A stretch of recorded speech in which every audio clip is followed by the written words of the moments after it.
So you've bought some Bitcoin, or maybe you're about to, and someone told you, or you read somewhere, that you need to get it off the exchange and into your own wallet.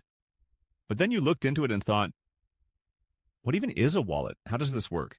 What if I mess it up and lose everything? That's exactly what we're covering today. Step by step, no jargon, no assumptions.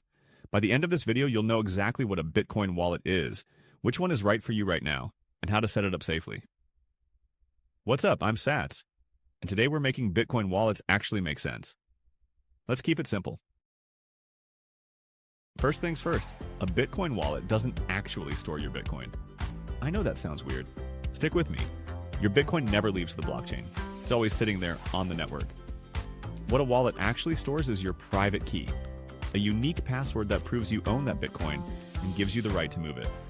Think of it like this. The Bitcoin isn't a lockbox. The blockchain is the lockbox. Your private key is the only key in existence that opens it. Whoever holds that key owns that Bitcoin. Full stop. When you leave your Bitcoin on an exchange like Coinbase or Gemini, you don't actually have the private key.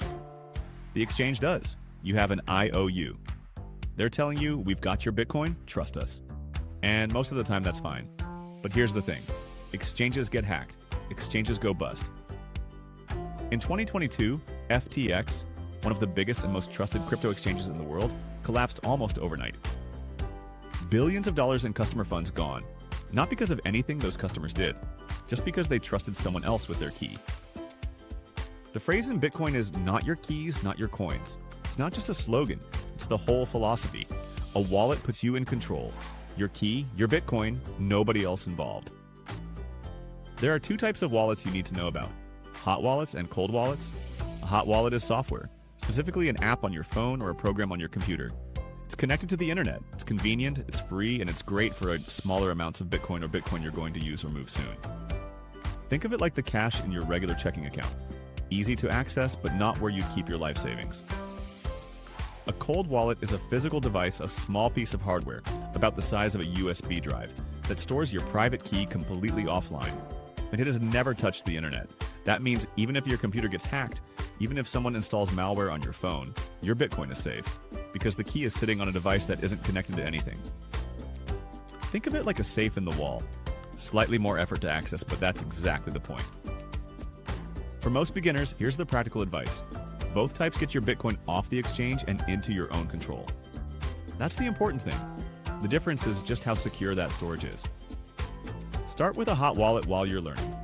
Once you've got more than you'd be comfortable losing, a few $100s, whatever that threshold is for you, that's when you invest in a hardware wallet. You'll hear experienced Bitcoiners say, a hardware wallet is the best $100 you'll ever spend. Let me give you two specific recommendations, one for each type. For a hot wallet, I recommend Coinbase Wallet, not to be confused with your Coinbase exchange account. Coinbase Wallet is a separate app. It's self-custodial, meaning you hold your own keys. It's clean, it's beginner-friendly, it's free, and since most US beginners are already on Coinbase to buy Bitcoin, it integrates smoothly. Download it from the official App Store or Google Play only, never from a third-party link. For a hardware wallet, I recommend the Trezor Safe 3 as the entry-level option. It starts at around $70 and covers everything a beginner needs. If you want to spend a little more for Bluetooth and a slicker app, the Ledger Nano X at around $150 is the step-up pick.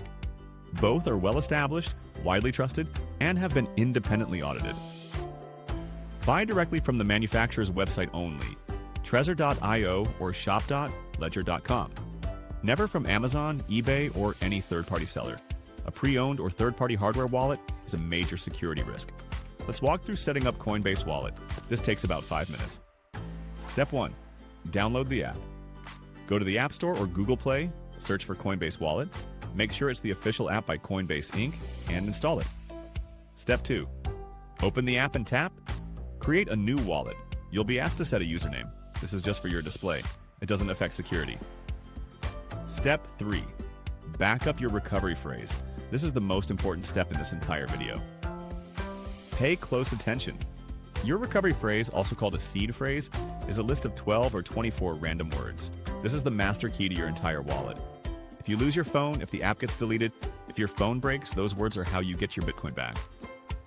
Write them down by hand on paper right now, in the exact order shown. Do not screenshot them. Do not type them into your phone's notes. Do not email them to yourself. Do not store them in the cloud. Write them on paper. But here's the thing about paper. It burns, it gets wet, it fades. So the moment you've written your seed phrase down, I'd strongly recommend transferring it to a metal backup. Companies like Stampseed make titanium plates where you stamp each word into the metal permanently. A house fire won't touch it. A flood won't touch it. It costs around $30 to $50, and it is genuinely one of the best investments you can make to protect your Bitcoin. This is not something to put off. Do it the same day you set up your wallet. Whether you go paper first or straight to metal, make 2 copies and store them in separate locations, like a different room, a different building if possible. Some people use a fireproof safe. Some use a safety deposit box. The point is that if one copy is destroyed, you still have the other. Once you've written them down, the app will ask you to confirm a few of the words in order. This is just to make sure you wrote them correctly. Step 4. Enable your security settings. Set up Face ID or a PIN so nobody can open the wallet if they get your phone. Step 5. You're in. Your wallet now has a Bitcoin address, which is a long string of letters and numbers. This is like your account number. It's safe to share. You give this to anyone who wants to send you Bitcoin, or you use it to transfer Bitcoin from your exchange account to your wallet. Once your wallet is set up, here's how to move your Bitcoin off the exchange. Open your Coinbase exchange app, not the wallet app. Go to your Bitcoin balance and tap Send. You'll be asked for an address to send to. Open your Coinbase Wallet app, tap Receive, select Bitcoin, and copy your Bitcoin address. Now, and this is critical, always send a small test amount first. Send $5 worth of Bitcoin before you send everything. Confirm it arrives in your wallet. Then send the rest. This one habit has saved people from losing everything due to a typo in an address. Bitcoin transactions are irreversible. There is no support line to call. There is no undo. A test send costs you maybe 50 cents in fees and gives you complete peace of mind. Let's talk about your seed phrase one more time because this is where most people make mistakes. Rule 1. Never enter your seed phrase into any website, app, or form, ever. The only time you should ever enter your seed phrase is directly into a wallet app or hardware wallet that you are using to restore access to your own wallet. Any website asking for your seed phrase is a scam. Any person asking for your seed phrase is a scammer. No exceptions. Rule 2. Never store your seed phrase digitally. Not in Google Drive. Not in your photos.